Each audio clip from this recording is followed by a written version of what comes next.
जो गढ़ माना जाता था भाजपा का, उनको हराकर राजद वहाँ से जीत हासिल की। तो इस बार थोड़ा सा इमामगंज में हम के लिए थोड़ा कठिन है। कुछ ऐसा तीर मारेंगे, लेकिन हाँ, क्षति एनडीए को हो जाएगी। कोणीय मुकाबला होगा वहाँ कोई एक कैंडिडेट विनर शुरू से नहीं जाएगा। चुनाव आयोग के द्वारा बिहार में उपचुनाव की तिथि का ऐलान होते ही सभी राजनीतिक पार्टियों में सरगर्मी बढ़ गई है। गया संसदीय क्षेत्र में 2 विधानसभा में उपचुनाव होना है, एक इमामगंज विधानसभा सीट और दूसरा है बेलागंज विधानसभा सीट।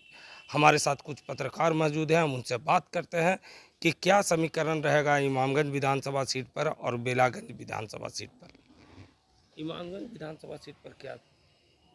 देखिए, जिस तरह अगर पिछले बार जो 2020 में आपको विधानसभा का चुनाव हुआ, इमामगंज विधानसभा का चुनाव, उसके बाद जो स्थिति देखी गई उसमें उदय नारायण चौधरी राजद से थे और हमसे जीतन राम मांझी चुनाव लड़ रहे थे। उस वक्त 16,000 का डिफरेंस हुआ था। 16,000 से उदय नारायण चौधरी की हार हुई थी। लेकिन इस बार समीकरण कुछ बदला सा है। अगर जीतन राम मांझी दावा कर रहे हैं कि हम अपना उम्मीदवार हमसे वहाँ से देंगे, तो इस बार आरजेडी से कुछ नया होने वाला है। अगर आरजेडी से नया होगा तो उनका नाम जिस तरह से संभावना जताया जा रहा है, रोशन मांझी का नाम, क्योंकि कुछ दिन पहले ही लोकसभा का जो चुनाव हुआ उसमें जदयू छोड़कर अभय कुशवाहा राजद का दामन थामा था और औरंगाबाद संसदीय सीट से वो चुनाव जीत गए थे। जीतने के बाद वो क्षेत्र जो इमामगंज का क्षेत्र आता है, विधानसभा क्षेत्र, वो औरंगाबाद लोकसभा क्षेत्र में संसदीय क्षेत्र होता है। और वो अगर अब देखा जाए समीकरण, तो जिस तरह से चुनाव जो गढ़ माना जाता था भाजपा का, उनको हराकर राजद वहाँ से जीत हासिल की। तो इस बार थोड़ा सा इमामगंज में हम के लिए थोड़ा कठिन है। अब देखना होगा चुनाव के बाद क्या परिणाम होता है। इमामगंज से प्रशांत किशोर की पार्टी जन स्वराज भी अपना उम्मीदवार उतारने का ऐलान कर रही है। क्या लगता है कि ये दोनों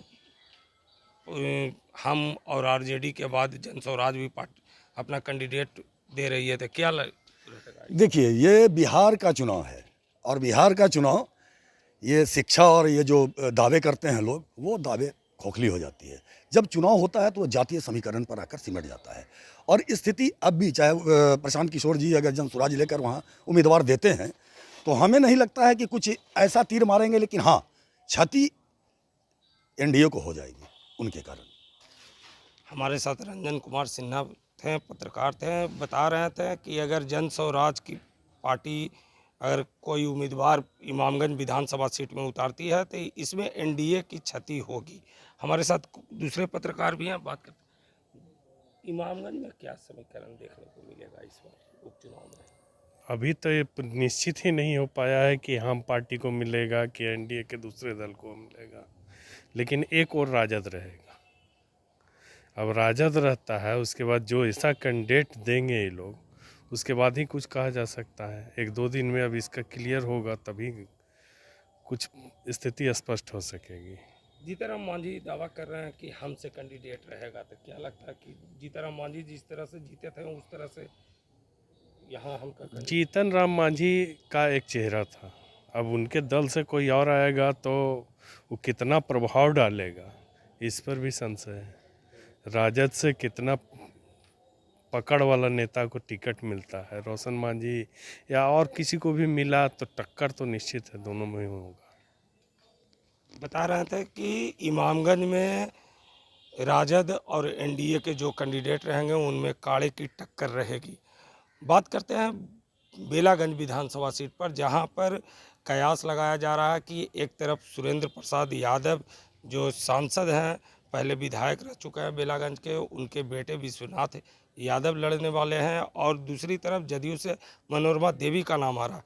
बात करते हैं इन दोनों में क्या टक्कर रहेगी और क्या समीकरण बनता है बेलागंज विधानसभा सीट से। बेलागंज का क्या? देखिए, बेलागंज उपचुनाव, बेलागंज विधानसभा सीट पर जो उपचुनाव होना है, हकीकत वो रोचक है।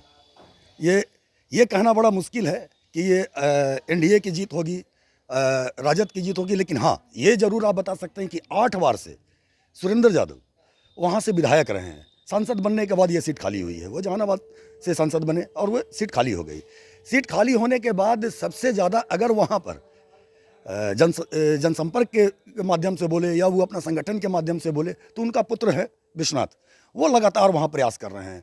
आप देखे भी होंगे कि हाल फिलहाल में भी कहीं सड़क का उद्घाटन करना हो तो विश्वनाथ सबसे आगे रह रहा है। तो इस पर कई कार्रवाई भी हुई है अधिकारियों के द्वारा कि जो नहीं होते हुए भी उनको प्रायोरिटी दिया गया था। लेकिन अब मनोरमा देवी का भी नाम आ रहा है, फिर आ रहा है आपका नाम मनोरमा देवी का पुत्र हैं रॉकी। इन लोग भी क्षेत्र में काफ़ी प्रयास कर रहे हैं कि इस बार शायद 9वें बार हम यहाँ से जीत हासिल कर ले। लेकिन इस बार प्रशांत किशोर भी कोई छोटे मोटे उम्मीदवार को टिकट नहीं दे रहे हैं। अमजद खान को टिकट मिल रहा है, मोहम्मद अमजद हैं वहाँ से, जो इससे पहले भी जदयू से चुनाव लड़ चुके हैं। सुरेंद्र यादव को काफ़ी कम वोटों से उस बार चुनाव जीते थे जिस बार अमजद जदयू के उम्मीदवार हुए थे।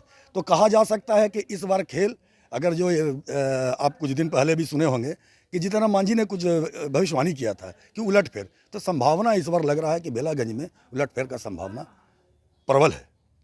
बता रहे थे कि जीतनराम मांझी जी ने जो भविष्यवाणी की थी कि बेलागंज विधानसभा सीट में इस बार उलटफेर होगा, उसका संभावना ज़्यादा है।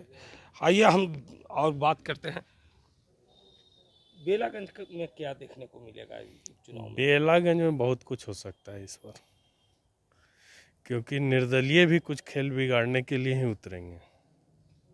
अभी तो शुरू में कहेंगे, जैसे अभी एक रालोसपा से नेता छोड़ करके निर्दलीय चुनाव लड़ने की घोषणा कर चुके हैं। पहले वो भाजपा में थे, उसके बाद रालोसपा गए, अब वो निर्दलीय आ गए हैं। वो भी अगर वोट काटेंगे तो एनडीए का ही काटेंगे, अपने जात का काटेंगे कुछ। अगर वो काटते हैं तो फिर तो खेल तो दूसरे तरह से रोचक हो जाएगा। त्रिकोणीय मुकाबला होगा वहाँ कोई एक कैंडिडेट विनर शुरू से नहीं जाएगा आगे। बता रहे थे कि बेलागंज विधानसभा सीट में त्रिकोणीय मुकाबला होगा और जीतनराम मांझी की भविष्यवाणी सत्य साबित होगी।